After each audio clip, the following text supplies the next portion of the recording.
난 누리겠네. 경배하며 주의 얼굴 구할 때 신실하신 주님 찬양해. 기도 들으시는 하나님. 거룩한 주의 날 주님께 예배드리기 위해 이 자리에 함께 하신 여러분 모두를 우리 주님의 이름으로 환영하고 또 축복합니다. 우리가 살아계신 하나님께 우리의 마음을 다해서 예배 드리도록 하겠습니다. 다 같이 자리에서 일어나셔서 임내 찬송 31장 찬양 드리도록 하겠습니다.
호흡이 있는 자마다 여호와를 찬양할지어다.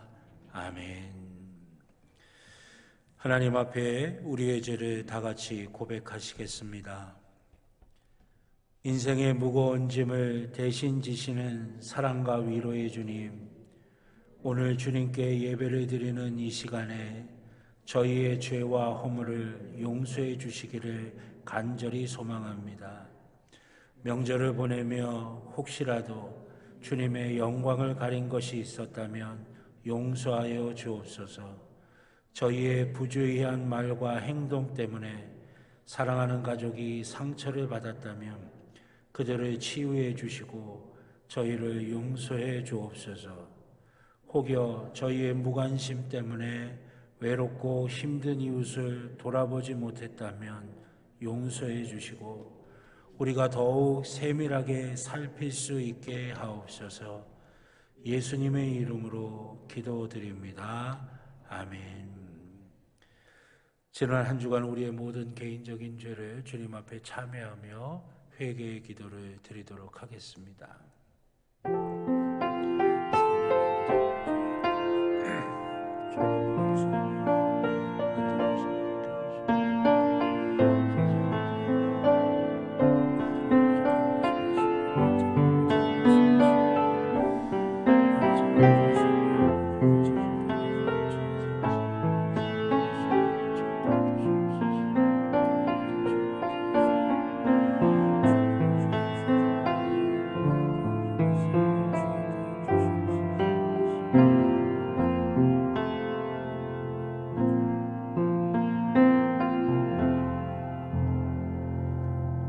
우리를 용서하시는 하나님의 말씀을 들으시기 바랍니다.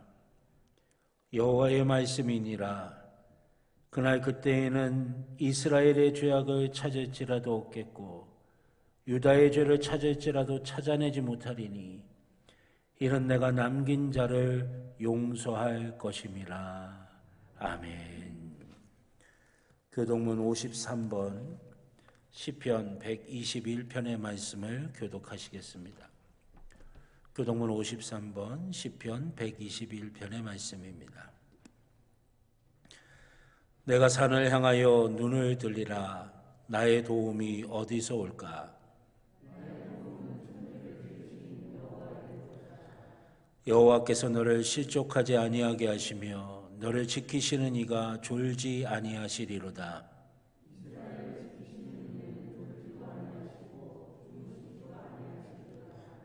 여호와는 너를 지키시는 이시라. 여호와께서 내 오른쪽에서 내 그늘이 되시나니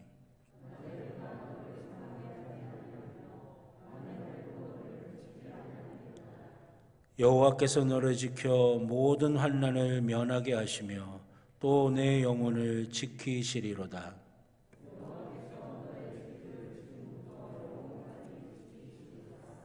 아멘. 사도신경으로 우리의 신앙을 고백하시겠습니다. 나는 전능하신 아버지 하나님 천지의 창조주를 믿습니다. 나는 그의 유일하신 아들 우리 주 예수 그리스도를 믿습니다. 그는 성령으로 잉태되어 동정녀 마리아에게서 나시고 본디오 빌라도에게 고난을 받아 십자가에 못 박혀 죽으시고 장사된 지 사흘 만에 죽은 자 가운데서 다시 살아나셨으며 하늘에 오르시어 전능하신 하나님 우편에 앉아 계시다가 거기로부터 살아있는 자와 죽은 자를 심판하러 오십니다. 나는 성령을 믿으며 거룩한 공교회와 성도의 교제와 죄를 용서받는 것과 몸의 부활과 영생을 믿습니다. 아멘.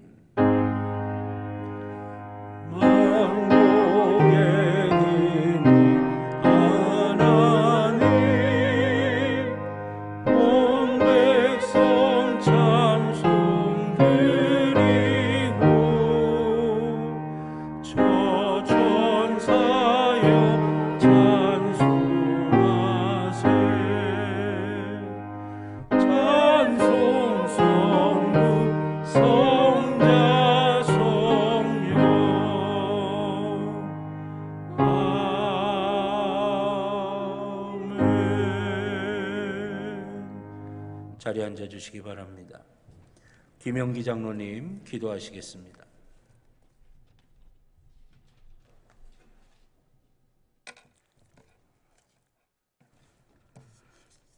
다 함께 기도드리시겠습니다. 사랑과 은혜가 풍성하신 하나님, 저희들을 보호해 주시고 성령 안에서 사랑으로 인도해 주심을 감사를 드립니다. 하나님의 평강 속에 살아온 저희들이 민족 고유의 설 명절을 주님 은혜 가운데서 보내게 하여 주시고 이 시간도 하나님을 간절히 사모하는 심령으로 주일 예배를 드리오니 찬송과 영광을 받아 주시옵소서. 이 세상의 삶에 취하여 살면서 하나님의 자녀답지 못한 생각과 말과 행실을 서슴없이 행했으며 주님의 말씀을 따라 살기보다는 세상 것들에 더 관심을 가지며 그것들을 하나라도 더 채우려고 노력했음을 이 시간 고백합니다. 주님, 저희들을 불쌍히 여기시고 용서하여 주시옵소서. 바라옵기는 이 시간 저희의 어두워진 눈을 밝혀주시사 신령한 것을 보게 하시고 마비된 양심을 고쳐주시사 깨끗하고 정결하게 하시며 진실치 못한 마음을 바로잡아 주시고 하나님 앞에 정직하게 살게 하여 주시옵기를 간절히 기도드립니다. 저희의 죄의 유혹 앞에 타협하거나 지지 않게 하시고 오로지 말씀의 능력 안에서 승리하게 하여 주시옵소서. 그리하여 시냇가에 심은 나무가 시절을 따라 과실을 맺으며 그 잎사귀가 마르지 않음같이 저희들의 삶이 주님께서 채워주시는 은혜로 만족함을 얻는 복된 삶이 되게 인도하여 주시옵기를 간절히 기도드립니다. 코로나19로 인하여 많은 사람들이 소망을 잃어버리고 낙심하며 살아가고 있는 이 시기에 주님이 살아계심을 알고 깨닫고 주님을 영접하여 주님의 성령 안에서 해답을 얻고 평안을 찾는 계기가 될 수 있도록 인도하여 주셨기를 또한 간절히 기도드립니다. 주님이 친히 세우신 우리 평창제일교회가 힘들고 어려울 때일수록 고난 가운데서 주님의 뜻을 담아내기에 힘쓰는 교회가 되게 하시고 이 시대에 교회를 향한 주님의 요청이 무엇인가를 분별할 수 있는 교회가 되게 하시고 이 지역에 평강을 잃은 수많은 영혼들을 구원의 길로 인도하여 주실 길을 간절히 간구드리며 구원선의 역할을 감당할 수 있게 하여 주시옵기를 또한 간절히 기도드립니다. 사랑의 하나님, 우리에게 영의 양식을 풍성히 공급하시는 담임 목사님에게 신령한 능력과 권세가 함께하도록 성령의 기름 부음이 언제나 차고도 넘치게 하여 주시옵고 이제 담임 목사님께서 권능의 말씀을 전하실 때 그 말씀을 들음으로 저희의 심령이 치유되고 새 힘과 마음의 변화를 받게 하옵소서. 오늘 예배, 저희가 드리는 이 예배가 온 마음과 뜻과 힘을 다하여 드리는 예배가 되게 하여 주시옵고 우리 모두에게 성령으로 함께 하여 주셔서 참된 예배자로 주님 앞에 서게 하여 주시옵기를 또한 간절히 기도드립니다. 이 시간 예배를 위해 수고하고 봉사하는 모든 손길들을 위해 무한한 축복을 받아 부어주시기를 원하옵고 예배의 시종을 주님께 의탁드리옵고 감사드리며 거룩하신 예수 그리스도의 이름으로 기도드립니다. 아멘.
오늘 우리에게 주신 하나님의 말씀은 구약성경 시편 128편 1절로 6절의 말씀입니다.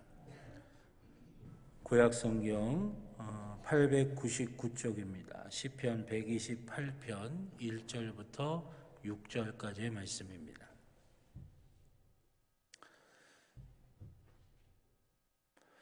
제가 한 절, 여러분들이 한 절 교독하시고 마지막 6절의 말씀은 함께 봉독하도록 하겠습니다. 구약성경 시편 128편 1절로 6절입니다. 여호와를 경외하며 그의 길을 걷는 자마다 복이 있도다.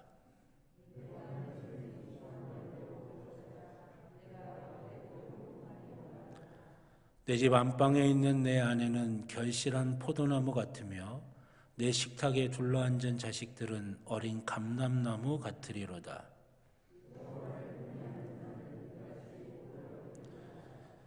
여호와께서 시온에서 내게 복을 주실지어다. 너는 평생의 예루살렘의 번영을 보며 내 자식의 자식을 볼지어다.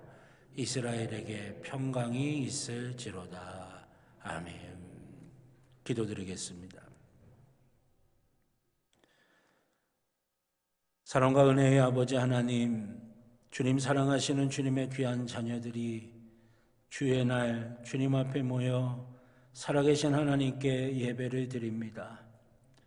마음을 다하고 뜻을 다하고 힘을 다하여 살아계신 하나님께 예배드리는 사랑하는 주님의 귀한 자녀들 위해 하나님의 놀라운 은혜와 축복이 충만하게 임하게 하여 주시옵소서. 이 땅의 삶을 살아갈 때에 우리가 모든 것을 다 알 수 없기 때문에 때로는 두렵고 힘들 때가 있습니다. 그때 성령께서 우리의 길을 인도하여 주시사 가야 할 길이 어딘지를 분별할 수 있는 영적인 지혜가 있게 하여 주시고 주님이 인정하시는 복된 길을 걷게 하여 주시옵소서. 때로는 우리의 힘이 연약하여 두렵고 무너질 때도 있습니다. 성령께서 함께하여 주시사 주님이 주시는 새 힘이 날마다 우리 가운데 있게 하여 주시옵고 넉넉히 이길 수 있는 귀한 은혜가 충만하게 임하게 하여 주시옵소서. 우리 가운데 부족함 때문에 어렵고 힘든 일을 만날 때가 있습니다. 경제적인 문제가 됐든 육신의 건강이 됐든 이 시간 성령께서 함께하여 주시사 우리 삶에 있는 모든 결핍과 부족함을 주님의 은혜로 채워주시는 귀한 은혜를 경험하게 하여 주시옵소서. 우리의 모든 것들을 만지시고 하나님의 선한 역사로 채워주실 줄로 믿습니다.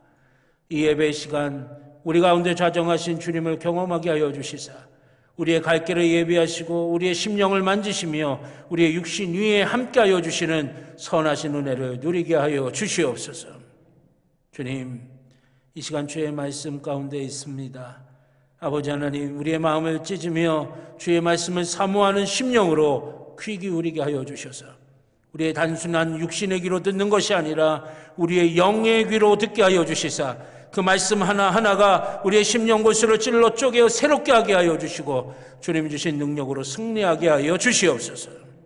부족한 종의 입술에 성령의 기름을 부어주셔서 사람의 말이 아닌 하나님의 말씀이 되게 하여 주시며 사랑하는 성도들의 심령마다 함께 하여 주시사 하나님의 말씀이 하나님의 말씀으로 들려지는 귀한 복과 은혜가 있게 하여 주시옵소서. 감사드리며 예수님의 이름으로 기도드렸습니다. 아멘. 할렐루야. 할렐루야.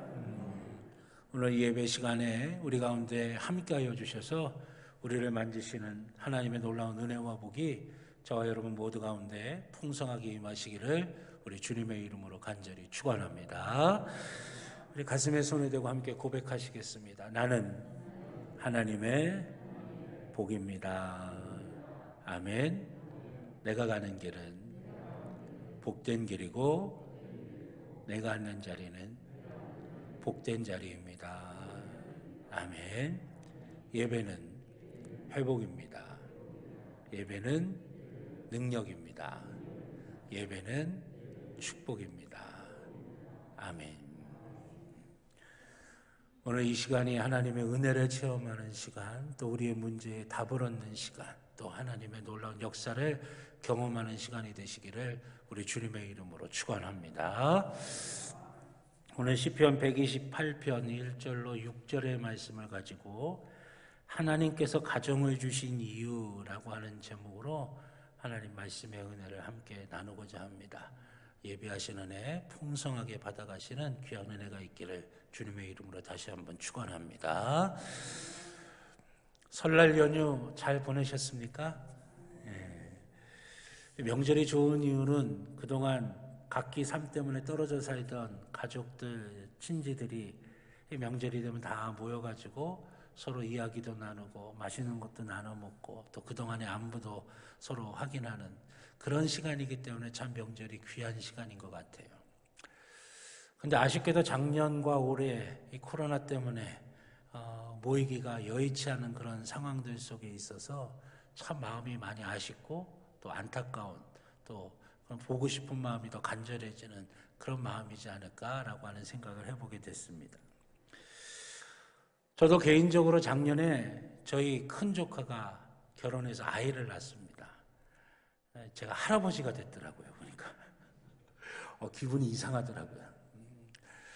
제 친손주는 아니지만 그래도 우리 큰 조카가 결혼을 해서 아이를 낳았는데 이 큰 조카는 저희 집안의 첫 번째 저희 누이가 이제 결혼해서 낳은 아이라 참 각별해요. 첫째 아이에 대한 이런 그런 각별한 정이 있잖아요. 각별했어요. 그런데 그 아이가 벌써 결혼을 해가지고 또 아이를 낳아서 이제 저를 할아버지로 만들었으니까 보고 싶은 마음이 있는데 그 손주를 근데 한 번도 못 봤어요 아직. 이 코로나 때문에 이제 만나질 못하니까. 그러면서 이제 올해 3월이 이제 돌입니다. 돌인데 누이하고 통화를 하다가 3월 달도 아직 좀 위험하니까 그러니까 연말이나 나중에 이렇게 좀 봐야 되겠다. 이제 서로 그렇게 이야기하면서 아쉬운 마음들을 나누면서 제가 그래도 보고 싶으니까 사진이나 동영상을 이제 카톡이라도 이렇게 좀 보내주면 이제 그걸로 보겠다고 그래서 이제 누이가 저희한테 보내주셔가지고 저희가 이제 그 아이 사진도 보고 이제 재롱 피는 모습도 이렇게 한동안 한참 봤어요. 그러면서 제 마음에 이런 마음이 든 거예요. 도대체 가족이라고 하는 게 뭘까? 가정이라고 하는 게 뭘까? 이 가족이 뭐고 가정이 뭐길래 보고 싶은 마음이 생기고 못 보게 되면 서운하고 그래서 사진이나 영상이라도 이렇게 좀 보고 싶은 마음들이 생기는 도대체 이 가정이라고 하는 게 과연 어떤 것일까라고 하는 생각이 들었어요. 프랑스 유머 가운데 이런 유머가 있다고 합니다. 사람들에게 결혼해서 가정을 가진다는 게 도대체 어떤 것이라고 생각을 하십니까? 라고 하는 질문을 이렇게 던졌더니 사람들의 직업에 따라 다양한 대답이 있더라는 거예요. 영국 배우는 결혼해서 가정을 갖는 걸 뭐라고 표현했냐면 희극과 비극이 계속해서 교차되는 게 결혼해서 가정을 이루는 것이다. 그렇게 대답을 했대요. 희극, 막 재미있는 것과 비극, 슬픈 내용들. 그러니까 기쁘고 즐거운 일이 있는가 하는 반면에 아쉽고 서운하고 슬픈 일들이 계속해서 반복되는 게 결혼해서 가정을 이루는 것이다 라고 그렇게 대답을 했대요. 기업가는 뭐라고 대답을 했냐면 가장 위험한 투자가 결혼해서 가정을 이루는 것이다 이렇게 대답을 했다고 그래요. 또 군인은요 30년 이상 계속된 전쟁이 시작되는 게 결혼해서 가정을 이루는 것이다 라고 그렇게 대답을 했다고 하는 것입니다. 기상청 직원은 뭐라고 대답을 했냐면 개었다가 흐렸다가 개었다가 흐렸다가 그러다가 천둥까지 치는 도무지 알 수 없는 종잡을 수 없는 상태가 결혼해서 가정을 이루는 것이다 라고 그렇게 대답을 했다고 하는 것입니다. 여러분 이 이야기의 의미가 좋을 때도 있고 나쁠 때도 있지만 어려울 때도 있고 힘들 때도 있고 뭐 이제 그런 이야기들이에요. 그런데 저는 이 말의 진짜 의미가 뭐냐면 도대체 결혼해서 가정을 이룬다는 것이 뭔지를 잘 모르겠다라고 하는 대답인 거죠. 좋은 것도 있고 나쁜 것도 있고 또 행복한 것도 있고 불행한 것도 있고 여러 가지가 복잡다단한데 그런데 결론적으로는 결혼해서 가정을 이룬다는 게 도대체 뭔지를 모르겠다라고 그렇게 대답을 하는 거예요. 그렇다고 한다면 성경에서 말씀하시는 가족 그리고 가정은 과연 어떤 것일까요?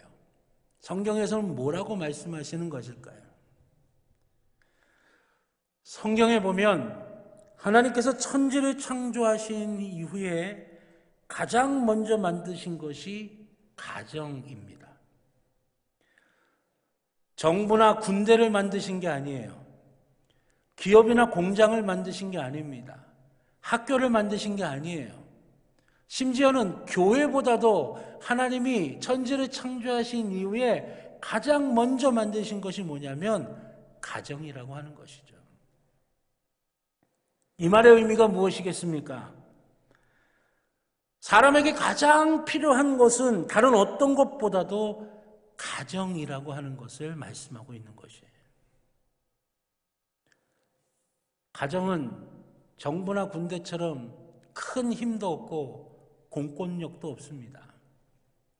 기업이나 공장처럼 어마어마한 경제력이나 첨단 기술도 없습니다. 학교처럼 기발한 아이디어나 미래를 내다볼 수 있는 지식도 없습니다. 그러나 하나님께서는 다른 어떤 것보다도 사람을 위해서 가장 필요한 것, 인간에게 가장 절실한 것이 가정이기 때문에 천지를 창조하신 이후에 다른 어떤 것보다도 가정을 먼저 만들어 주신 것입니다.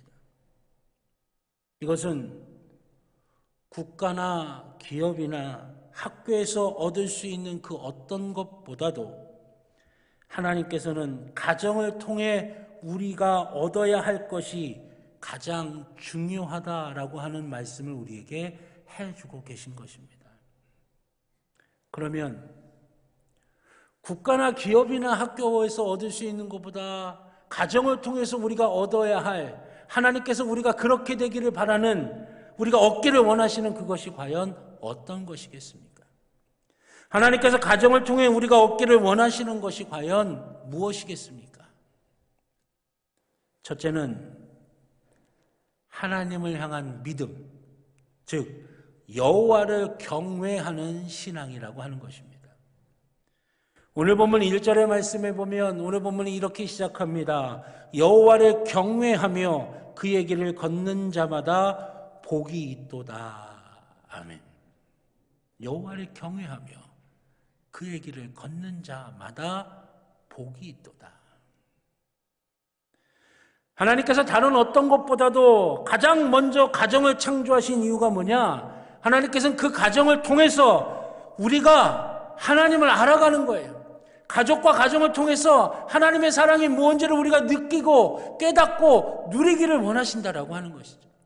가족과 가정을 통해서 하나님이 어떠한 분이신지를 우리가 알고 그 하나님의 사랑이 어떠한지를 우리가 느끼고 그 하나님의 사랑을 내 안에 품을 수 있게끔 하시기 위해서 하나님은 우리에게 다른 어떤 것보다도 먼저 가족과 가정을 만들어 주셨다라고 하는 것이에요.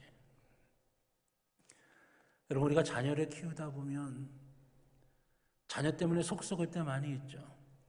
자녀의 연약함, 자녀의 부족함, 자녀의 그런 모습들을 보면서 속상하고 가슴 아플 때가 많이 있어요. 근데 가만히 생각해 보면 우리가 우리의 자녀를 보는 시간이 하루 24시간 중에 많지 않아요. 그런데도 그 모습을 보면서 우리가 속상하고 가슴 아프고 힘들거든요.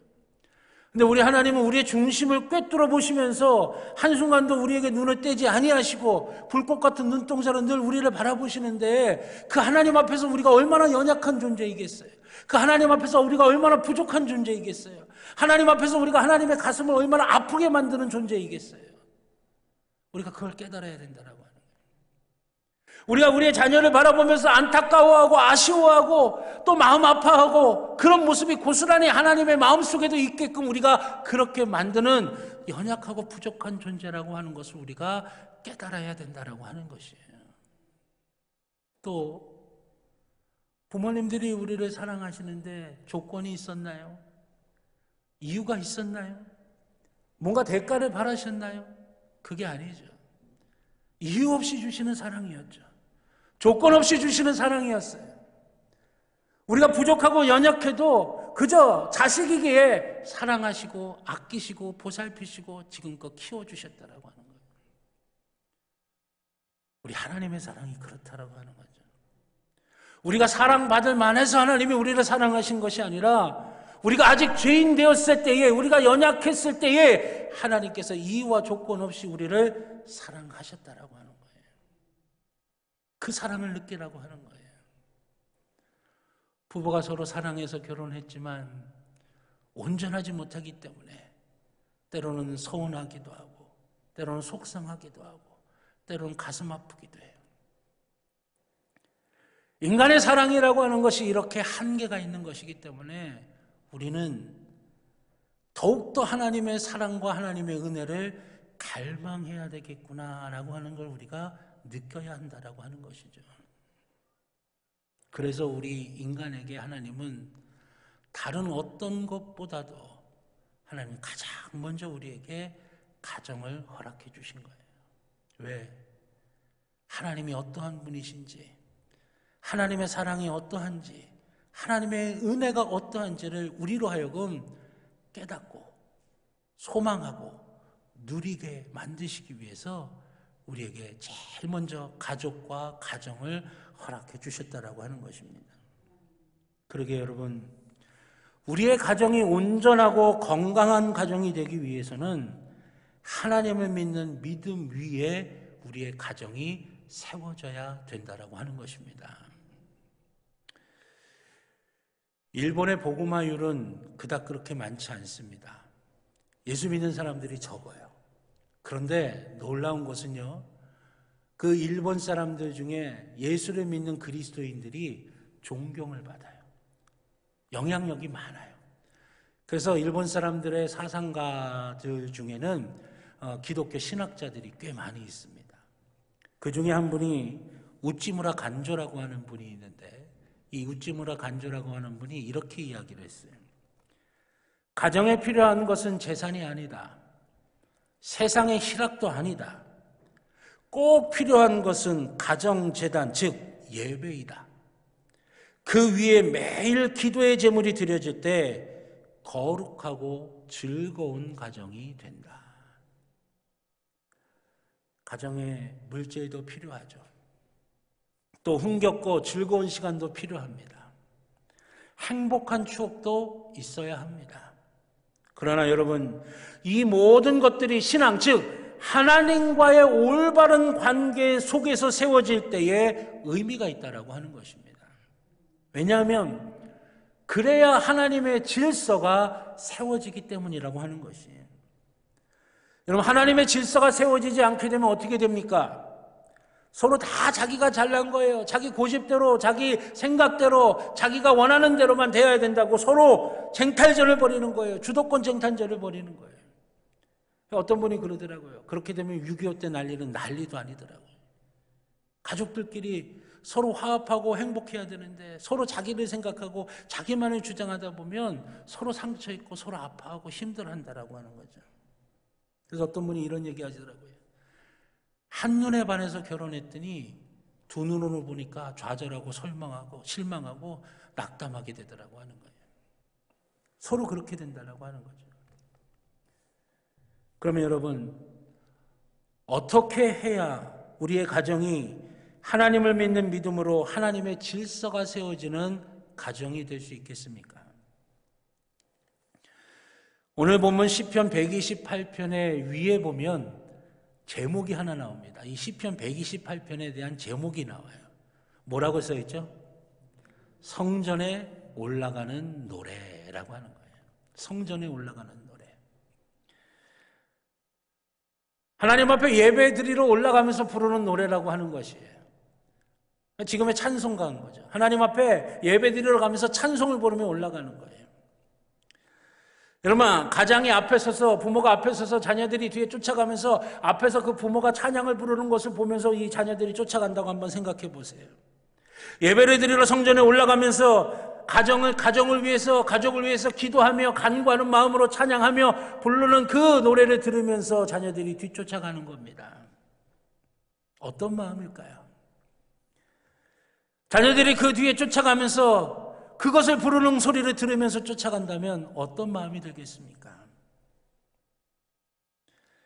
가족을 위해 기도하면서 가는 그 여정, 하나님 앞에 은혜를 구하고 하나님의 놀라운 역사를 구하는 마음으로 예배드리기 위해 올라가면서 가정을 위해 기도하고 찬양하면서 올라가는 그 과정, 그 여정을 가족 전체가 함께 하고 있다라고 하는 것이죠. 함께 하나님의 은혜와 하나님의 응답을 갈망하고 소망하는 것입니다. 다른 말로 표현하면 가족이 함께 공유하는 신앙의 스토리가 생기는 거예요. 신앙의 추억이 생기는 것입니다. 하나님에 대한 기적, 하나님에 대한 기억, 그것들을 가족이 함께 나눌 수 있다라고 하는 것이죠. 부모가 만난 하나님을 자녀들이 조금씩이라도 이해하고 궁금해지기 시작하는 거예요.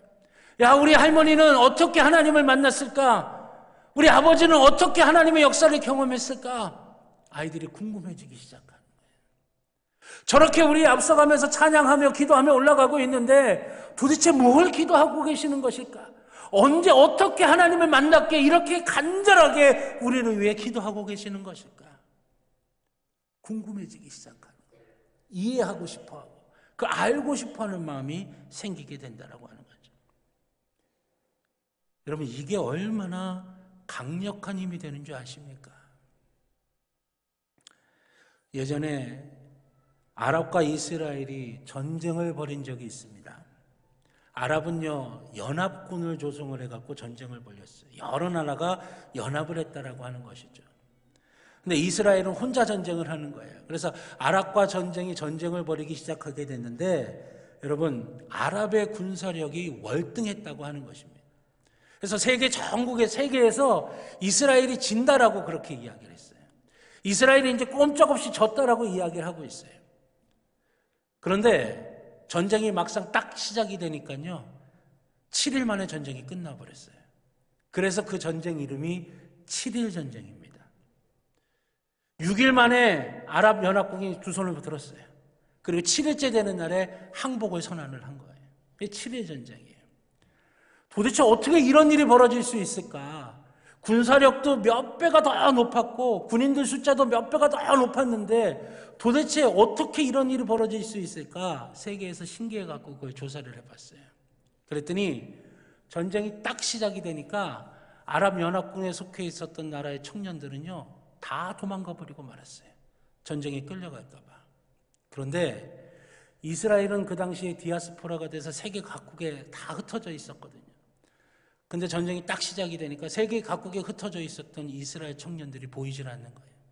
학교에서 수업 받아야 될 학생들이 학교에 나오지는 않아요. 직장에서 휴가 내고 다 어디론가 가버렸어요. 알고 보니까 전쟁이 일어났으니까, 내 조국에 전쟁이 일어났으니까 내가 전투에 참여해야 된다고 다 이스라엘로 꾸역꾸역 모여들기 시작했다는 거예요. 이러니 전쟁이 게임이 안 되는 거죠. 실제 전쟁이 일어났었던 이라크 가운데 이런 일화가 있다고 합니다. 이스라엘 전투기가 피격을 당해서 이제 추락이 돼가지고 파일럿을 체포를 했대요. 비행기 조종사를요. 근데 체포를 하고 나서 보니까 만삭이 된 여성분이었다는 거예요. 만삭이 된 몸체로 그 몸으로 이제 비행기를 조종하면서 전쟁에 임했던 거예요.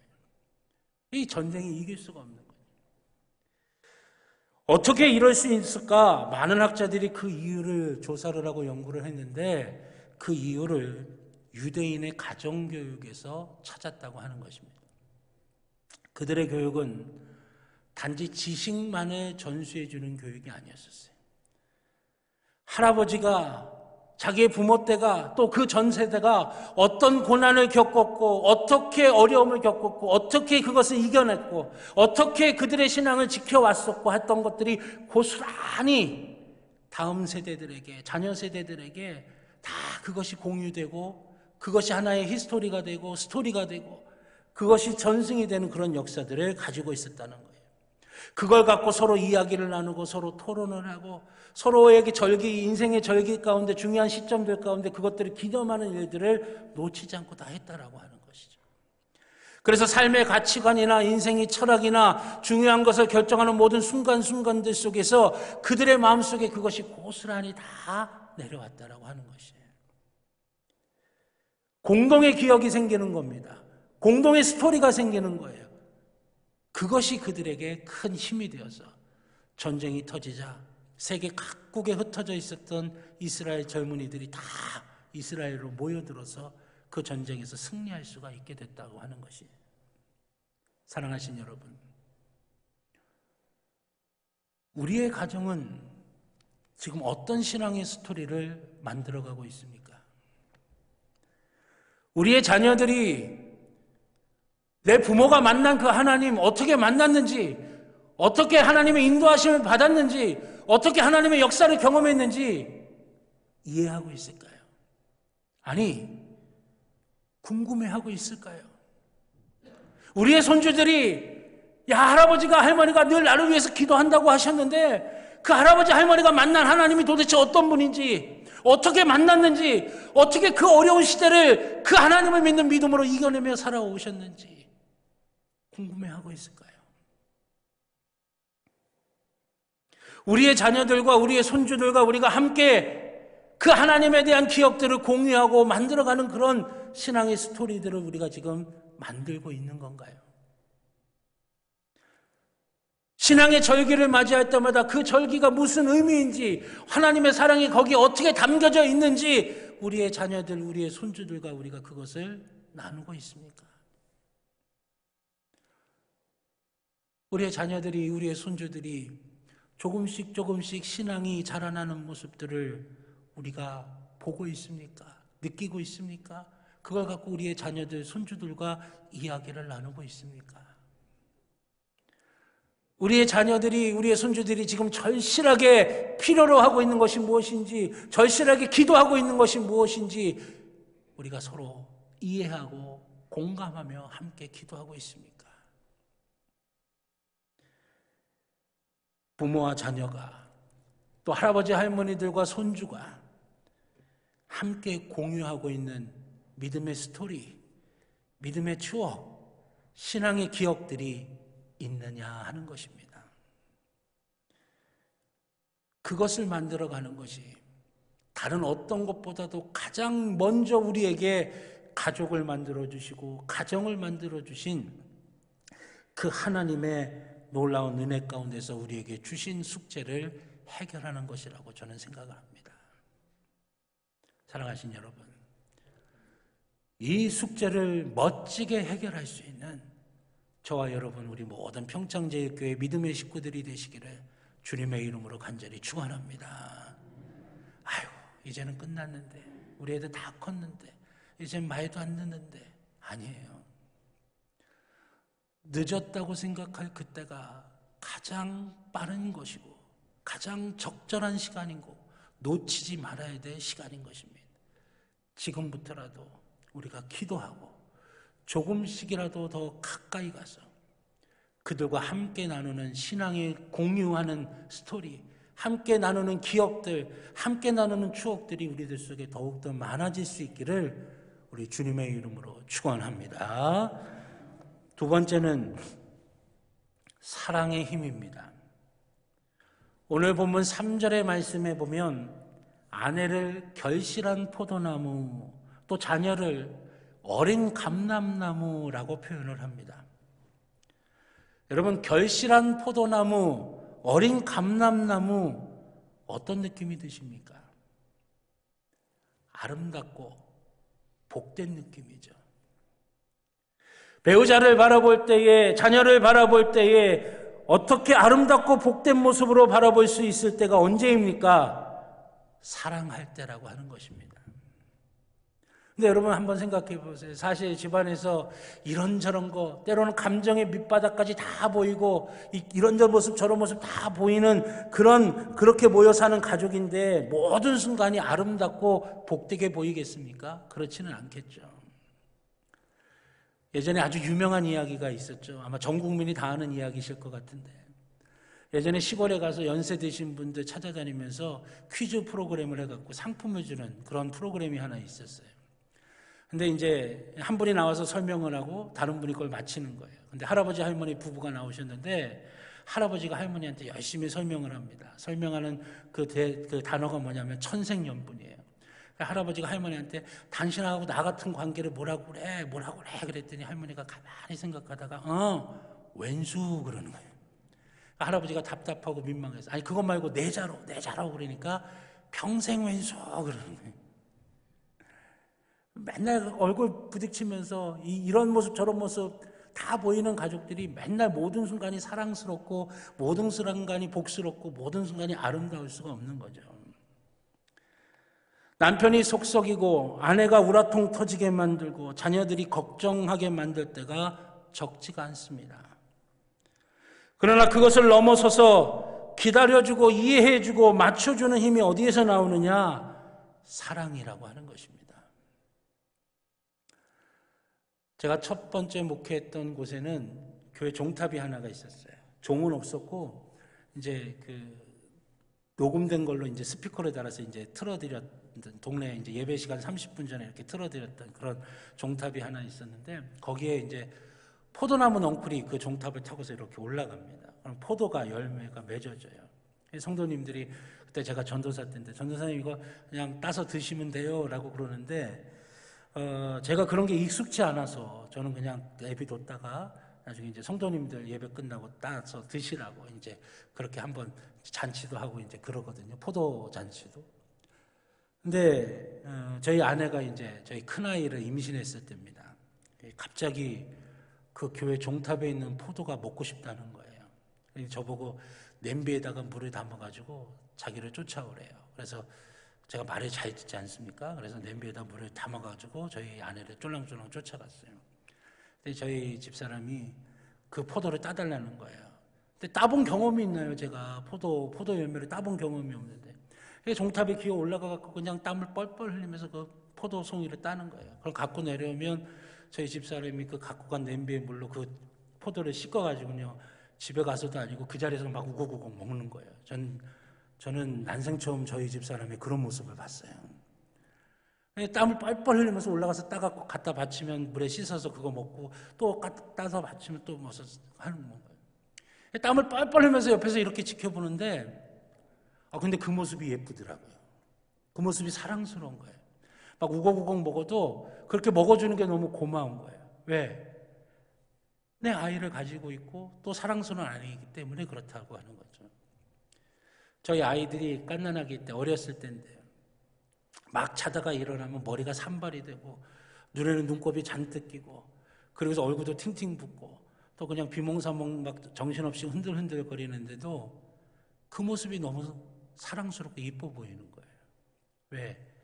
사랑하는 가족이기 때문에. 이유가 그거 하나밖에 더 있겠어요. 사랑하는 가족이니까. 여러분 실수하고 그래서 속상하고 방황해서 안타깝고 힘에 부치는 일을 만나서 좌절하면 가슴 한쪽이 도려지는 것 같아도 포기할 수 없고 그 잡은 손 놔버릴 수가 없는 것. 그러다가 아주 작은 것이라도 조금 더 나아지면 조금이라도 나아지면 너무나 대견하고 자랑스럽고 가슴이 벅차오르는 것 같은 거. 왜 그렇습니까? 사랑하는 가족이기 때문에 그런 거 아니겠어요? 이 모든 일이 일어나는 이유는 뭐냐? 사랑하기 때문이라고 하는 것이에요. 하나님께서 우리에게 가족을 주시고 가정을 주신 것은 뭐냐면 이 사랑이라고 하는 힘이 얼마나 위대한지를 우리로 하여금 느끼라고 우리에게 주신 것이에요. 사랑이 있어야 우리는 다시 일어날 수 있는 힘이 생기게 되는 것입니다. 요즘 제가 저희 딸하고 즐겨보는 텔레비전 프로그램이 하나 있습니다. 저희 딸이 이건 꼭 아빠랑 같이 봐야 된다고 그래서 제가 못 보면 재방송이라도 해갖고 같이 이렇게 봐요. 어떤 프로그램이냐면 Sing Again이라고 하는 프로그램이에요.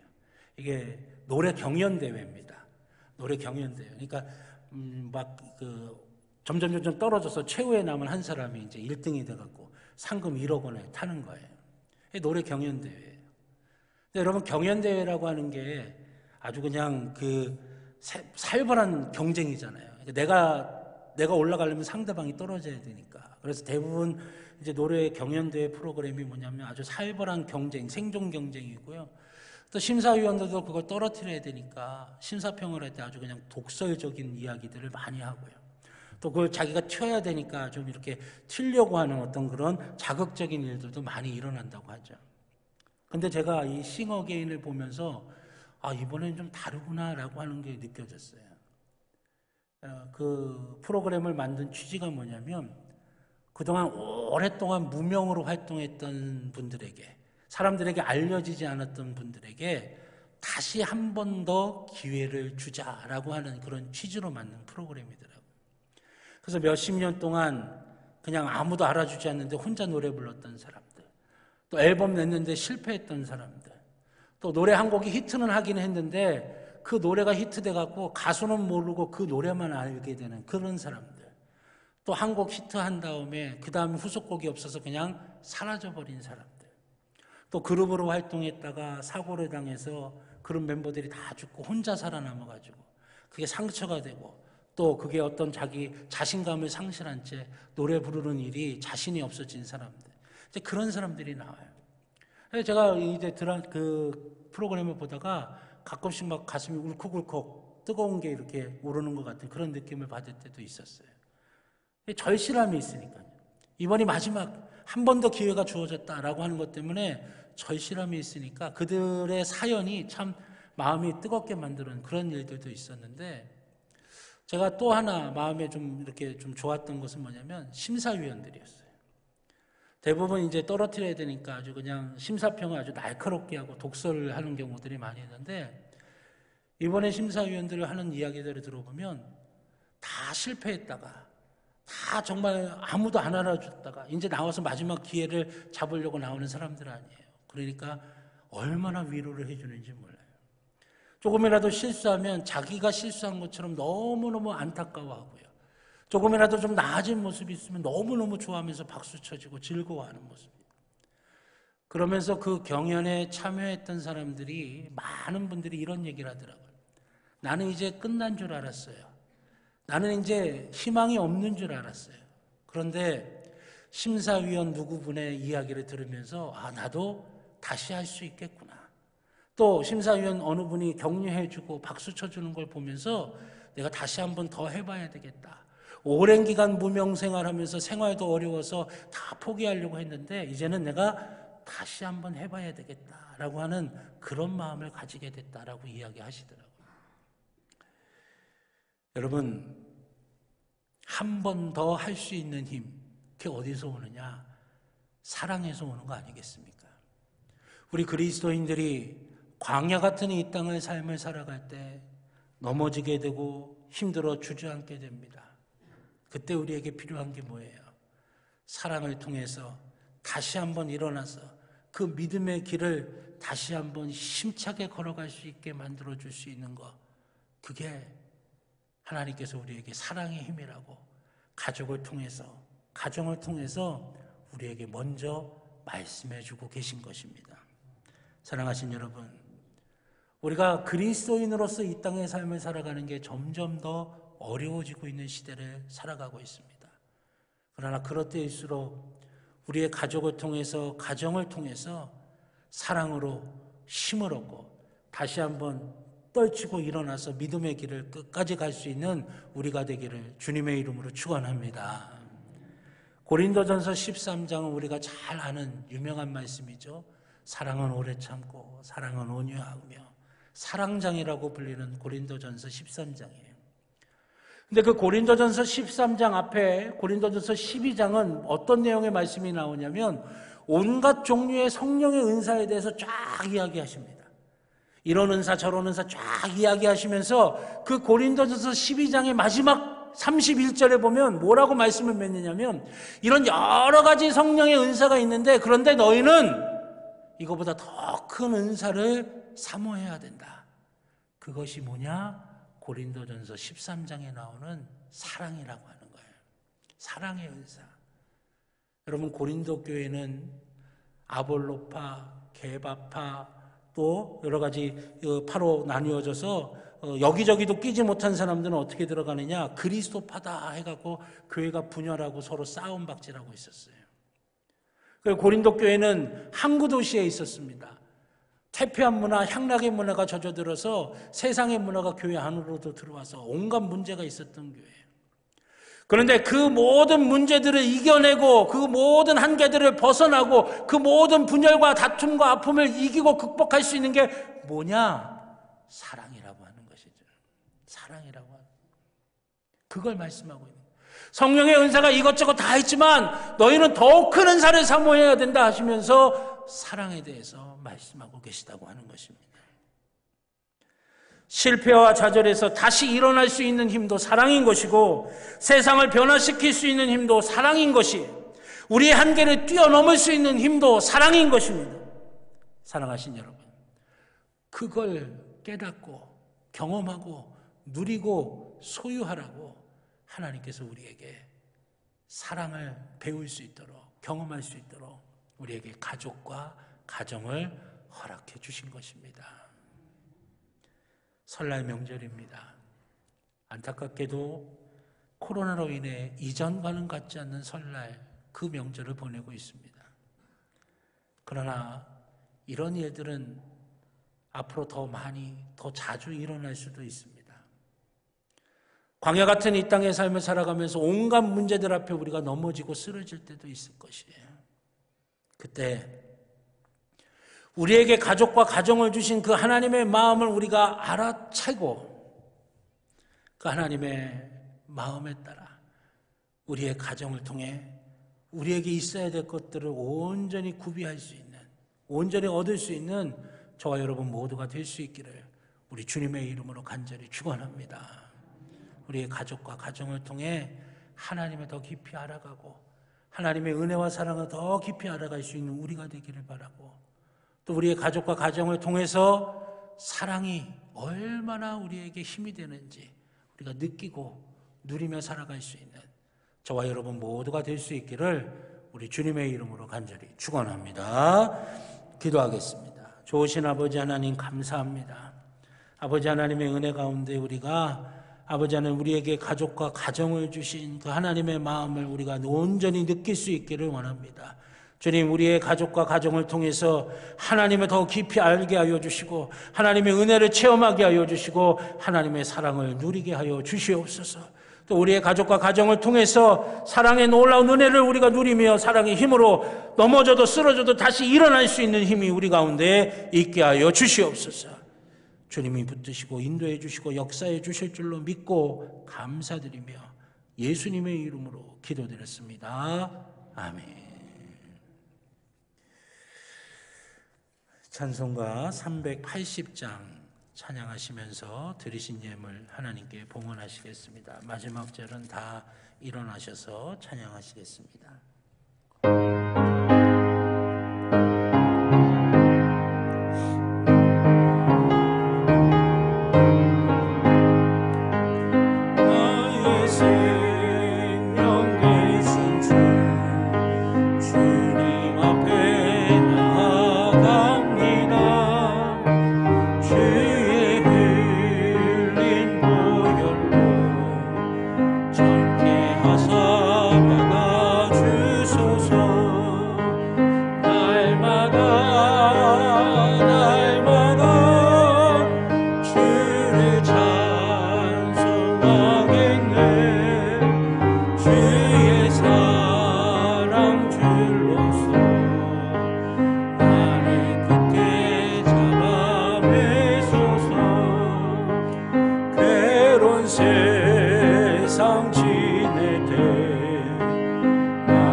세상 살아갈 때에 주를 더욱 사랑합니다. 밝고 빛난 천국에 나의 영혼 들어가겠네. 날마다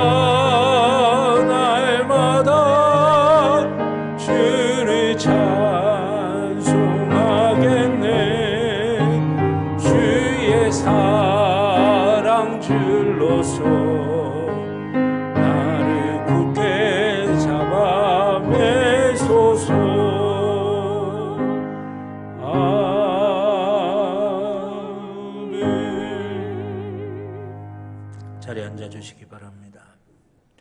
드리신 예물을 위해 기도드리겠습니다.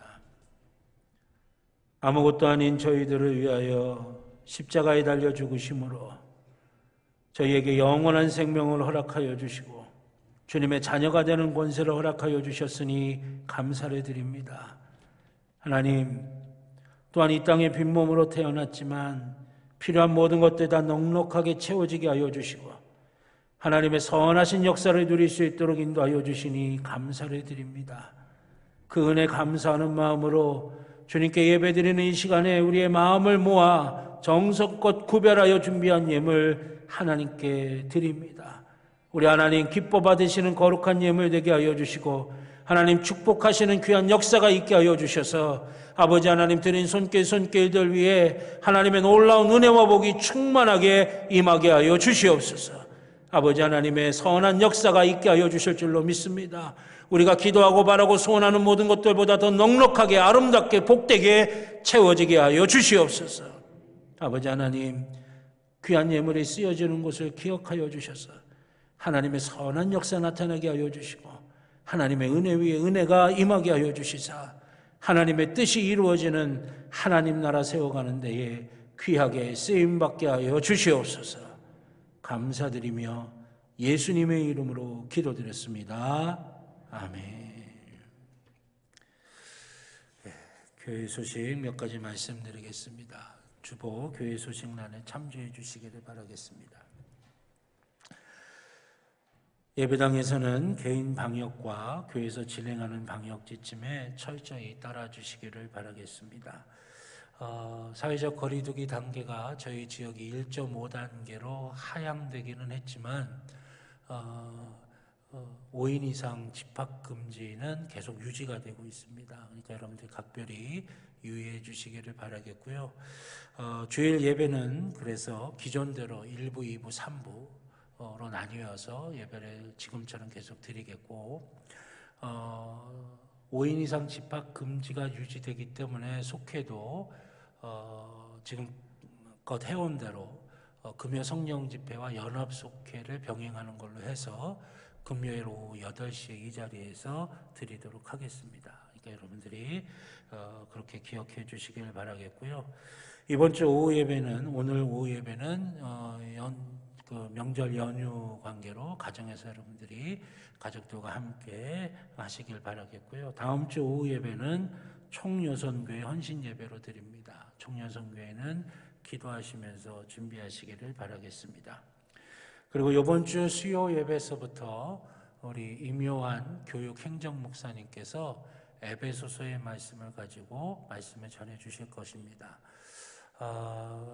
우리 임요한 교육행정 목사님이 예전에는 행정만 담당을 하셨는데 목회자는 말씀을 전해야 그 영혼이 힘을 얻고 또 말씀을 전해야 또 하나님께서 교통함을 통해서 영적인 힘과 또 그런 것들을 공급받을 수가 있어요. 또 사역을 담당해야 거기서 하나님과 교통하면서 하나님의 일들을 어떻게 해야 되는지를 배워갈 수가 있습니다. 그래서 저는 우리 교회 부사역자들이 잘 훈련이 되어서 어디 가서든지 정말 잘 감당할 수 있는 그런 목회자가 될 수 있도록 훈련시켜야 되는 것도 제 책임이라고 저는 느끼고 있어요. 그래서 훈련받는 게 쉽지는 않을 겁니다. 저도 쉽지 않게 그동안 훈련받아왔기에 이제 담임 목회를 할 수가 있었던 것처럼 이제 훈련을 이제 시킬 건데 그래서 말씀의 훈련을 좀 해야 되겠다. 그래서 수요 예배를 이제 임요한 교육행정 목사님이 말씀을 전할 수 있도록 제가 이제 이번 주 수요일서부터 진행을 하려고 합니다. 그래서 몇 주 전에 뭐가 제일 자신 있냐 그랬더니 이제 에베소서 말씀이래요. 그래서 그럼 잘 준비해 보라고 그렇게 말씀을 드렸습니다. 그래서 여러분들이 우리 교회에 오시는 부사역자들이 정말 잘 훈련되어서 정말 좋은 목회자가 되어서 하나님의 일들을 잘 감당할 수 있도록 여러분들이 좀 많이 기도해 주셨으면 좋겠고요. 여러분들이 그래서 정말 이 평창제일교회를 지나간 부사역자들, 교육자들은 정말 어디 가서든지 목회 잘한다 라고 하는 그런 이야기를 들을 수 있도록 잘 훈련 받을 수 있도록 많이 좀 기도해 주시기를 바라겠습니다. 또 2021년도 성경 일독학교 40일 신약 통독 훈련이 계속되고 있습니다. 많은 분들이 말씀을 이렇게 대하시면서 묵상하시면서 은혜 많이 받고 또 성경 통독에 대한 자신감도 생기셨다고 또 많이 이야기하세요. 그래서 올해 우리가 신약서부터 시작을 했는데 구약까지 다 해서 우리 성도님들이 좀 일독을 이렇게 한번 하시면 좋겠다라고 하는 그런 생각을 좀 해보게 됐어요. 그래서 여러분들이 이렇게 열심히 지금 말씀들을 읽고 계시는데 여러분들이 함께 이 프로그램이 아니어도 개별적으로라도 꼭 말씀을 가까이 할 수 있는 그런 모습이 되시기를 바라겠고요. 2월 17일 이번 주 수요일서부터 성회 수요일을 시작으로 사순절이 시작이 됩니다. 그래서 2월 17일부터 4월 3일까지 주일을 제외한 40일 동안 치유와 회복을 위해 기도하라라고 하는 주제로 사순절 특별 새벽 기도회가 진행이 됩니다. 여러분들 주님의 부활을 우리가 새벽을 깨우며 기도하면서 준비하고 맞이하실 수 있기를 바라겠고요. 또 우리 쉐마 말씀으로 자녀와 나누는 대화 3월 6일부터 시작될 예정입니다. 이 쉐마는 부모와 자녀가 단지 성경을 지식적으로 전해주는 것이 아니라 성경을 매개로 해서 부모가 만난 하나님, 경험했던 하나님의 은혜를 자녀들과 대화라든지 여러 가지 과정을 통해서 전승될 수 있게 하는 거예요. 그래서 그 개념과 방식에 대한 부모 교육은 2월 20날 진행할 예정이고요. 이건 신청 안 하신 분들도 관심 있으시면 다 오셔서 교육을 받으시면 되겠고, 자녀와 나눌 주제에 대한 부모님들 교육은 줌이나 유튜브 영상으로 매주 필요한 자료와 함께 나눠드리도록 하겠습니다.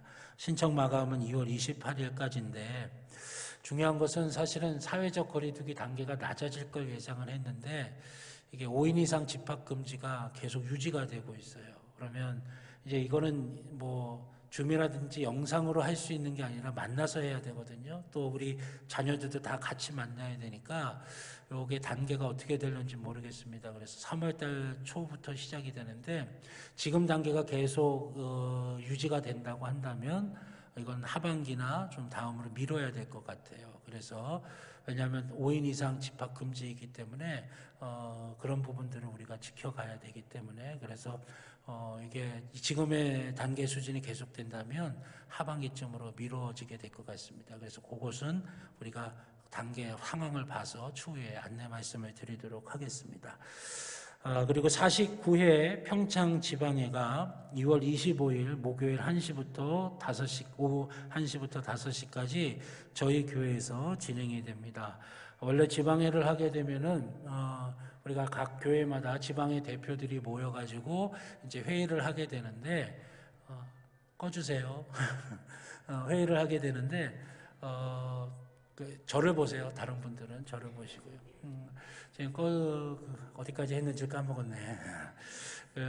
그랬는데 이번에 이제 사회적 거리두기 때문에 우리가 그 회의는 500명 이하까지 모일 수는 있지만 아무래도 우리가 조심하는 게 좋겠다 해서 어제 감리사님이 저한테 전화가 오셨습니다. 그래서 그런 부분들을 논의하다가 처음 원한 대로 지방 정회원 목사님들 또 그리고 지방 실행부 평신도 실행부 위원들 그리고 각 교회에서는 평신도 대표 한 분씩 이렇게 참여하기로 했어요. 그래서 저희 교회에서는 이제 저와 임요한 목사님 그리고 지방 실행부 위원이 나연숙 장로님하고 또 이용대 장로님이십니다. 그리고 지방 평신도 대표는 장로님들 가운데 연급이 가장 높으신 박영도 장로님이 5분이 참여하는 걸로 그렇게 결정을 했습니다. 그래서 지방의 대표이지만 지방에 이곳에서 참여할 수 없는 분들은 아마 다 문자를 받으셨을 거예요.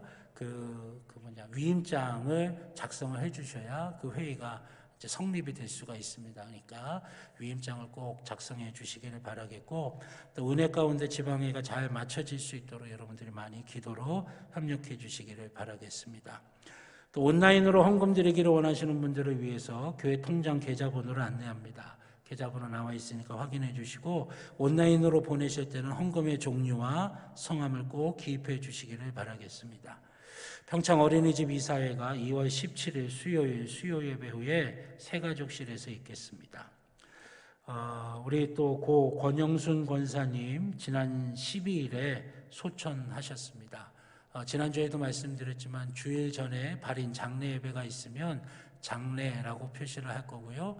주일 이후에 발인 장례 예배가 있으면 소천이라고 표시를 합니다. 그렇게 좀 아시고, 또 문자를 교회에서 보내드릴 때도 평창제일교회장 그러면 저희 교회에서 주관하는 장례고요.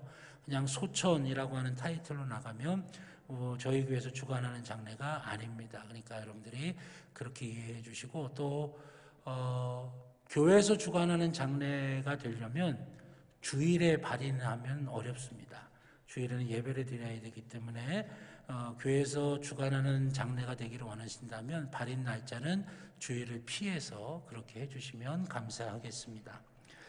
이번 주 재단미화는 저희 가정에서 생일 감사로 헌물했습니다. 가정을 위해서 기도해 주시길 바라겠고, 또 우리 고 이준구 장로님 유가족들이 제게 좀 부탁을 했어요. 한 분 한 분 찾아뵙고 인사를 드려야 되는데 전화번호라든지 또 그렇게 하기가 좀 어려워서 그리스도의 사랑으로 이렇게 잘 협력해 주시고 또 위로해 주시고 도와주셔서 감사하시다고 저한테 말씀을 좀 전해달라고 부탁을 하셨습니다. 그래서 감사하게 또 마음을 생각을 하고 계시고, 또 여러분들 가정에 대소사가 있을 때 연락해 주시면 또 적극적으로 찾아가셔서 축하도 해주시고 위로도 해주신다고 그러니까 여러분들이 그렇게 하셨으면 좋겠습니다. 우리 옆에 있는 분들하고 한 번 더 인사하실까요? 한 주간도 승리하시길 바랍니다 하시면서요. 승리하시길 바랍니다. 다 같이 일어나셔서 파송의 찬송 주님 말씀하시면 찬양하시겠습니다.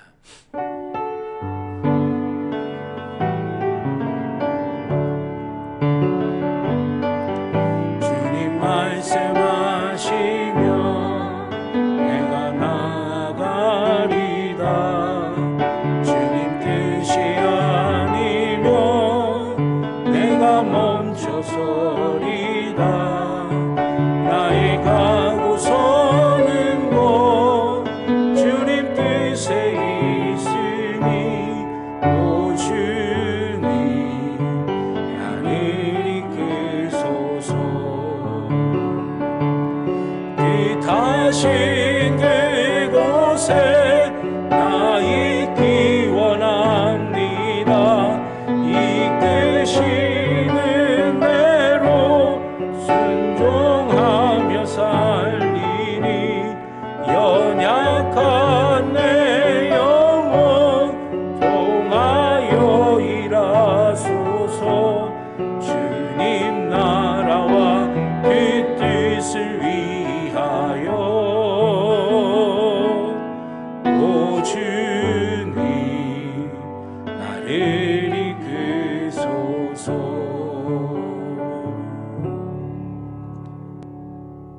이제는 우리 주 예수 그리스도의 구원의 은혜와 하나님 아버지의 무한하신 사랑하심과 성령님의 감화 감동 인도하여 주시는 귀한 은총이 주의 사랑하는 자녀들의 머리 위에, 그 가정 위에, 그 일터 위에, 살아가는 모든 삶의 길들 위에 이제로부터 영원토록 함께하여 주시옵기를 간절히 축원하옵나이다. 아멘. 주님 믿습니다.